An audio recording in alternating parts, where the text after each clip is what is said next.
మిత్రులారా, ఇంగ్లీష్ కు సంబంధించినటువంటి హైకోర్టు జూనియర్ అసిస్టెంట్ లో 100 మార్కులలో 40 మార్కులు ఇంగ్లీష్ కు ఉండడం అనేటువంటి జరుగుతుంది. కాబట్టి గతంలో ఎలాంటి బిట్స్ అనేటువంటి అడిగారనేటువంటిది ఈ వీడియోలో మనం తెలుసుకోవడానికి ప్రయత్నం అయితే చేద్దాము.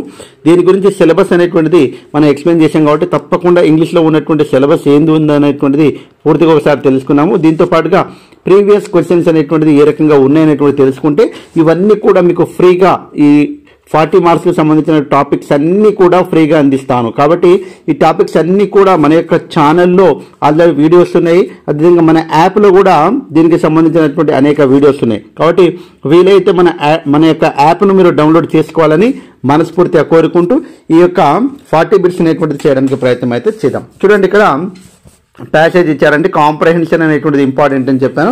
అయితే కాంప్రహెన్షన్ నుంచి 5 క్వశ్చన్స్ అనేటువంటిది వస్తే మనకు ఈ 5 క్వశ్చన్స్ ఎలా చేయాలనేటువంటిది ఒక హాఫ్ అన్ అవర్ ఒక వీడియో చేస్తాను నేను.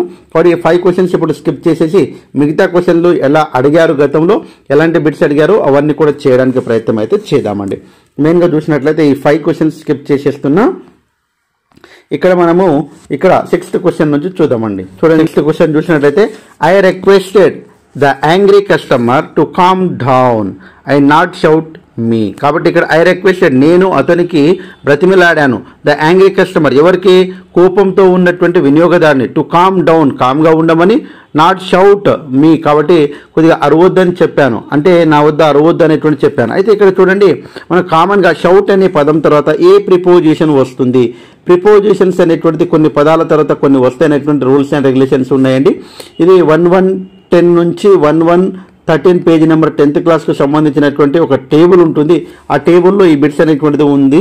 చాలా ఇంపార్టెంట్ టేబుల్ అది. కాబట్టి షౌట్ తర్వాత తప్పకుండా వాడేటువంటి ప్రిపోజిషన్ ఏంటంటే ఎట్స్. కాబట్టి షౌట్ ఎట్ అనేటువంటిది ఆన్సర్ అవుతుంది. కాబట్టి చాలా ఇంపార్టెంట్. సఫరింగ్ అనే పదం తర్వాత ఏం వాడతాము ఒకసారి కామెంట్ చేయండి. అదే రకంగా జంప్ తర్వాత ఏం వాడతాము, ఇంటూ, తర్వాత జూనియర్ టు సీనియర్ టు, ఇట్లా. ఓకే, మ్యారీడ్ తర్వాత ఏమొస్తుంది. ఓకే, ఇవన్నీ కూడా ప్రిపోజిషన్, ఫిక్స్డ్ ప్రిపోజిషన్స్ అంటాము. కాబట్టి అవన్నీ కూడా చాలా జాగ్రత్తగా మనం చూసుకోవడానికి ప్రయత్నం అయితే చేయాలి.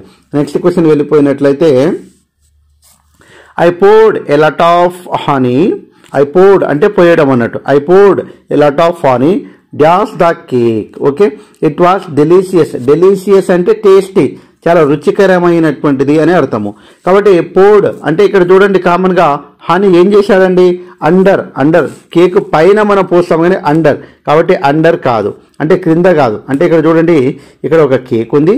ఆ కేక్ పైన మనం ఏం చేస్తాము, అండర్ అనేటువంటిది, కింద మనము హనీ అనేటువంటిది ఏం, కాబట్టి ఇది ఆన్సర్ కాదు. అబో అంటే పైననే, కానీ అబో అంటే దానికి టచ్ కావద్దు. ఇట్లా ఉంటే అబో అంటాం మనం, కాబట్టి ఇట్లా కూడా కాదు. ఎందుకు, అబో అంటే గ్యాప్ అనేటువంటిది ఉండదు. దానిపైన ఏం పోస్తున్నాము, తేనె పోస్తాము. కాబట్టి ఆ తేనె పోసినప్పుడు ఇక్కడ అనేటువంటిది వస్తుంది. కాబట్టి అబో అనేటువంటిది గ్యాప్ ఉంటేనే అబో వాడాలి. కాబట్టి ఇది కూడా ఆన్సర్ కాదు, అబో కూడా కాదు. ఓవర్ ఎందుకంటే మూవింగ్లో ఉండాలి. ఓవర్ అంటే ఏంటంటే ఇక్కడ నుంచి ఏదన్నా మూవింగ్ అనేటువంటిది పైనుంచి కిందికి మనం పోస్తున్నామని చెప్పాము. కాబట్టి పైనుంచి కిందికి పోయడంలో ఓవర్ అనేటువంటిది కరెక్ట్ ఆన్సర్ అవుతుంది. మూవింగ్లో ఉంది కాబట్టి కరెక్ట్ ఆన్సర్ ఓవర్ అవుతుంది. త్రో అంటే గుండా, దీని గుండా అనేటువంటిది పోదు కాబట్టి తేనే మనకు ఈజీగా ఆన్సర్ చేయొచ్చు అండి. ఓవర్ అనేటువంటిది ఆన్సర్ అవుతుంది. Select the most appropriate synonym అంటే సేమ్ మీనింగ్ అండి. సినానిమ్ అంటే ఏంటండి, సేమ్ మీనింగ్ అనేటువంటిది అడుగుతున్నారు. ఫ్లితోరా అంటే ఎక్స్ట్రా, ఎక్కువగా ఉన్నటువంటిది. ఫ్లితోరా అంటే ఎక్స్ట్రా. ఓకే, ఇక్కడ చూద్దాం, ఎక్సెస్ అంటే ఎక్కువ, కాబట్టి ఫ్లితోరా అంటే ఎక్కువ, ఎక్సెస్ అంటే ప్లెంటీ అని కూడా చెప్పవచ్చు. ప్లెంటీ అంటే ప్లెంటీ ఆఫ్ అంటాం కదా, ఎక్కువగా ఉన్నటువంటిది అని చెప్తాం. కాబట్టి ఎక్సెస్ అంటే ఎక్కువ అనేటువంటిది అర్థం అండి. కాబట్టి డైరెక్ట్ ఆన్సర్ అయితే చేయొచ్చు. Next 9th one, select the most appropriate antonym of the given. Antonym అంటే మనకు తెలుసు అంటే, యాంటోనిమ్ అంటే ఆపోజిట్ వర్డ్ అండి. ఏంటండి, ఆపోజిట్ వర్డ్. ఆపోజిట్ వర్డ్ ఏందనేటువంటిది కాన్ఫ్లిక్ట్ అనేటువంటిది ఆపోజిట్ వర్డ్ ఏంటంటే, కాన్ఫ్లిక్ట్ అంటే మన కామన్గా కష్టాలు అని అర్థం అండి. కాన్ఫ్లిక్ట్ అంటే తికమక ఉండడము, కష్టాలు, ఇవన్నీ కూడా బాధ, ఇవన్నీ కూడా మనకు కాన్ఫ్లిక్ట్ అంటాం. ఆపోజిట్ అన్నాం కాబట్టి ఇక్కడ చూద్దామండి, పీస్ శాంతి, కాబట్టి ఆన్సర్. స్ట్రగుల్ కష్టాలు, రిజల్ట్ ఫలితము, టెన్షన్ అనేటువంటిది మనకు తెలుసు. కాబట్టి 3 కావు, చాలా ఈజీగా అయితే ఆన్సర్ చేయొచ్చు, పీస్ శాంతి. నెక్స్ట్ 10th వన్ చూసినట్లయితే ఇక్కడ మనకు in the sentence given below 4 words or phrases have been underlined. Select the word or phrase that contain an error. 4 పదాల కింద ఇక్కడ మనకు ఇక్కడ చూడండి ఫ్రేజెస్ కావచ్చు, అదేవిధంగా వర్డ్స్ కావచ్చు. ఓకే, తర్వాత 4 ఏమైంది ఇక్కడ అండర్లైన్ ఉన్నాయి. చూడండి first, the old gatekeeper's loyalty to the families is unquestionable. He is an old and trust employee 2 నౌన్లు అవుతాయి. ఓకే, ఇక్కడ మనకు 2 నౌన్లు పక్క పక్కనే వాడము. ఎందుకు వాడము మనకు తెలుసు కాబట్టి ఈ ట్రస్ట్ ఎంప్లాయ్ ఇక్కడ చూడండి, ట్రస్ట్ ఎంప్లాయ్ ఎర్రర్ ఉన్నటువంటిది ఏంది అని అడిగాడు. కాబట్టి ఏందండి ఆన్సరు ట్రస్ట్ ఎంప్లాయ్ ఉండదు, ట్రస్టెడ్ ఎంప్లాయ్ అనేటువంటిది ఉంటుంది, లేకుంటే ట్రస్టీ ఎంప్లాయ్ అనేటువంటిది ఉంటుంది. ట్రస్టీ కాబట్టి ఎర్రర్ ఉన్నటువంటిది ఏంటంటే ఫస్ట్ వన్ ట్రస్ట్ ఎంప్లాయ్ అనేటువంటిది ఉండదు. లయాలిటీ ఉంది, ఫ్యామిలీ ఉంది, అన్క్వశ్చనబుల్ అనేటువంటిది ఉంది. కరెక్ట్. కానీ ఇక్కడ ఎర్రర్ ఏది అంటే తప్పుగా ఉన్నటువంటిది ఏదంటే first one. Next 11th one చూసినట్లయితే select the correct spelled word, correct spelling. Quarrel అంటే ఏంది కొట్లాడడము.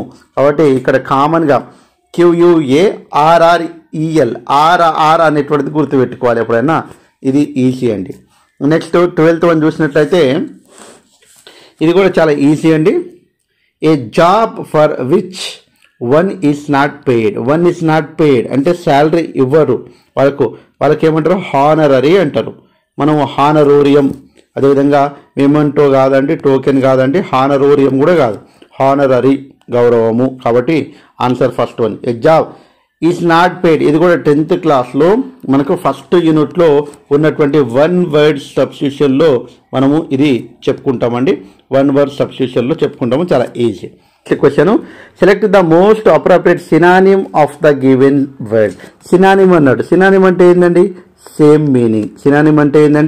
Same meaning. ఒక్కసారి మనం చూసినట్లయితే ఇక్కడ రిలేబుల్ అంటే ఏంటండి డిపెండబుల్, ఆధారపడి ఉండటం అనేటువంటిది అంగీకరించడం కాదండి, డిపెండబుల్. కాబట్టి రిలేబుల్ అంటే మీనింగ్ ఏంటండి డిపెండబుల్. కాబట్టి డైరెక్ట్గా 13వది 2వది ఆన్సర్ అవుతుంది. Next select the most appropriate synonym of the given word. Synonym అడిగిండు. మళ్ళీ సినానిమ్ అంటే మనకు తెలుసు అండి సేమ్ మీనింగ్. మోటివేట్ చేయడము అంటే మోటివేట్ దానికి సినానిమ్ చూద్దాం. థింక్ ఆలోచింపచేయడం, ఇన్స్పైర్ ఆదర్శంగా అంటే ఇన్స్పైర్ చేయడము. ఓకే, తర్వాత ఫీల్ కాదండి, డిటర్ కాదు, డైరెక్ట్ మోటివేట్కు డైరెక్ట్గా ఆన్సర్ ఇన్స్పైర్ అనేటువంటిది ఆన్సర్ అవుతుంది. ఇన్స్పైర్ అంటే మనందరికీ తెలుసు అండి. నెక్స్ట్ 15th వన్ ఒక్కసారి మనం చూసినట్లయితే as for the new office rule everyone should start their work by 9 AM.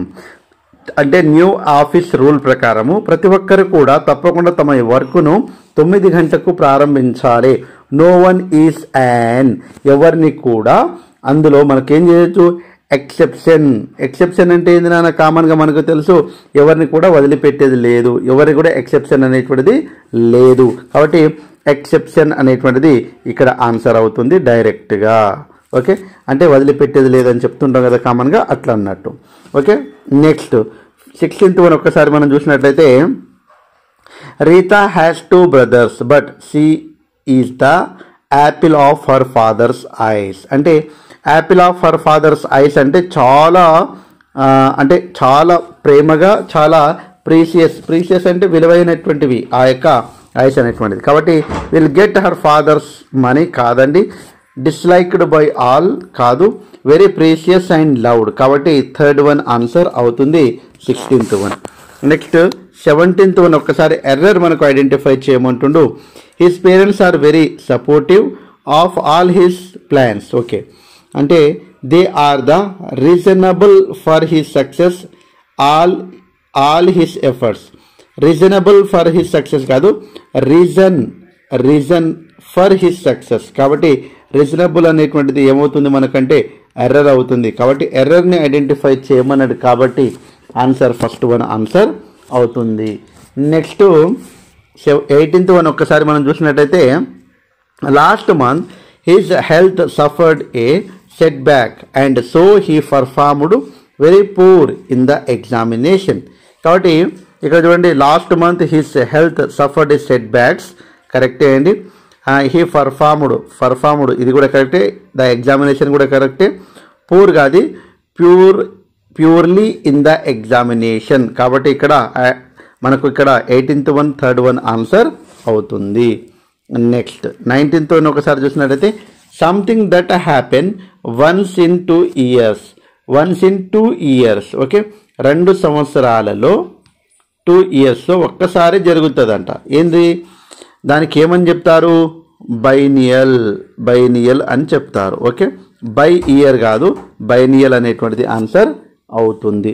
Next 20th ఒకసారి చూసినట్లయితే, some of the committee member sent there, okay, as they could not be present at the meeting.